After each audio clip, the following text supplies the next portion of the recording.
بسم اللہ الرحمن الرحیم۔ السلام علیکم۔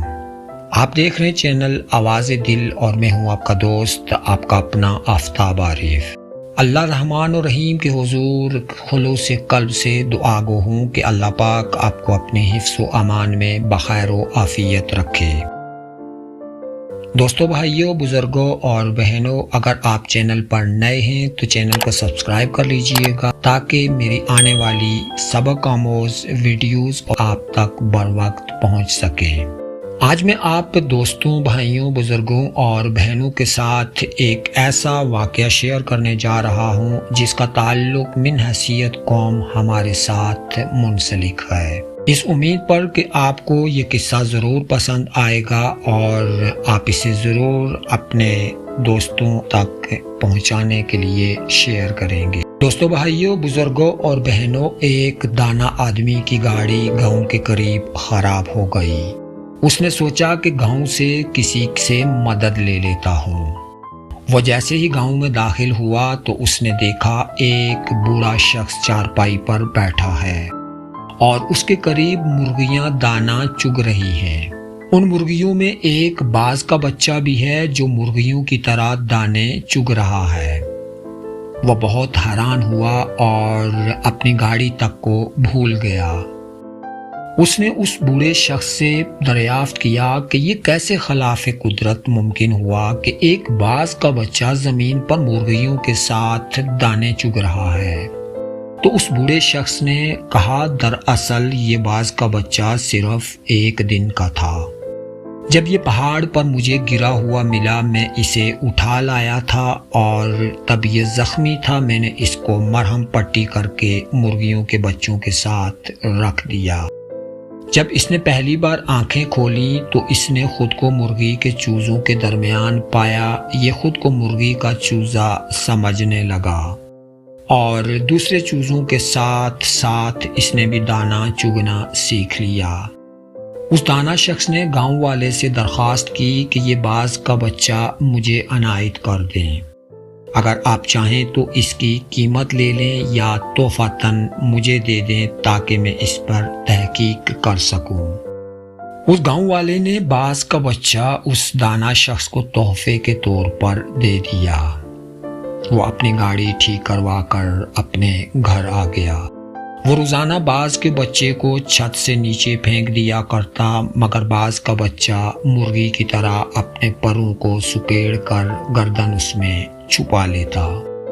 وہ روزانہ بلا ناغہ باز کے بچے کو اپنے سامنے ٹیبل پر بٹھاتا اور اس سے کہتا کہ تو باز کا بچہ ہے، مرغی کا نہیں، اپنی پہچان کر۔ اسی طرح اس نے کئی دن تک اردو، پنجابی، سندھی، سرائیکی، پشتو، غرض ہر زبان میں اس باز کے بچے کو کہا کہ تو باز کا بچہ ہے، مرغی کا نہیں، اپنی پہچان کر، اپنے آپ کو پہچاننے کی کوشش کر۔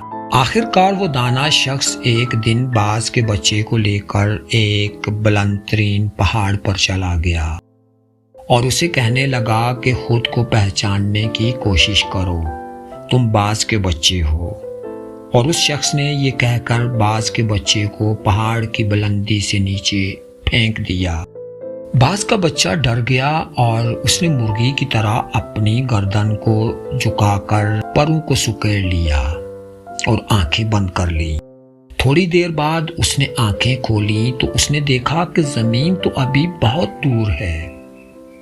تو اس نے اپنے پر پھڑپھڑائے اور اڑنے کی کوشش کرنے لگا۔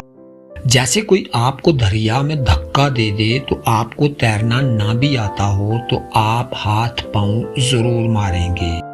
تھوڑی ہی دیر میں وہ اپنے آپ کو بیلنس کرنے لگا، کیونکہ باز میں اڑنے کی صلاحیت اللہ کریم نے رکھی ہوئی ہے۔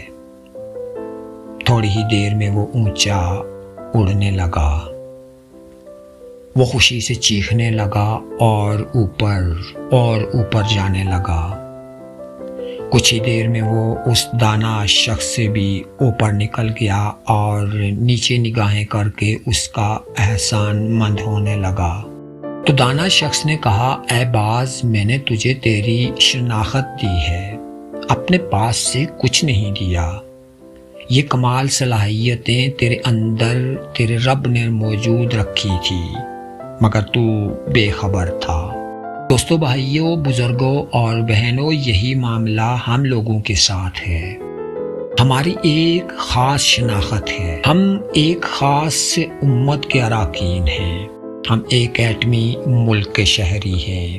ہمارے اندر اللہ رب العزت نے بے پناہ صلاحیتیں رکھی ہیں، مگر پرابلم یہ ہے، المیہ یہ ہے کہ ہمارے ارد گرد بے شمار مرغیاں ہیں، جن میں ہمارے ٹی وی چینلز، اخبارات، ویب سائٹس شامل ہیں، جو مسلسل ہم کو بتاتے ہیں کہ ہم باز کے بچے نہیں، مرغی کے بچے ہیں، جو مسلسل بتاتے ہیں کہ تم سپر پاور نہیں ہو، سپر پاور کوئی اور ہے، جو مسلسل بتاتے ہیں کہ تم بہادر اور طاقتور نہیں ہو بلکہ بزدل اور کمزور ہو، حتیٰ کہ یہ بھی بتاتے ہیں کہ تمہاری قوم ہی ایسی ہے، وہ بزدل اور کمزور ہے۔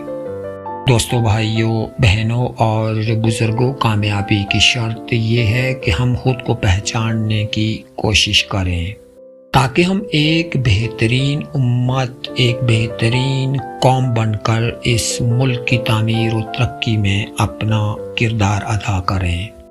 امید ہے آپ کو آج کا قصہ ضرور پسند آیا ہوگا۔ اپنا ڈھیر سارا خیال رکھیے گا اور اپنی دعاؤں میں مجھے یاد رکھیے گا۔ مجھے دیجیے اجازت۔ اللہ حافظ۔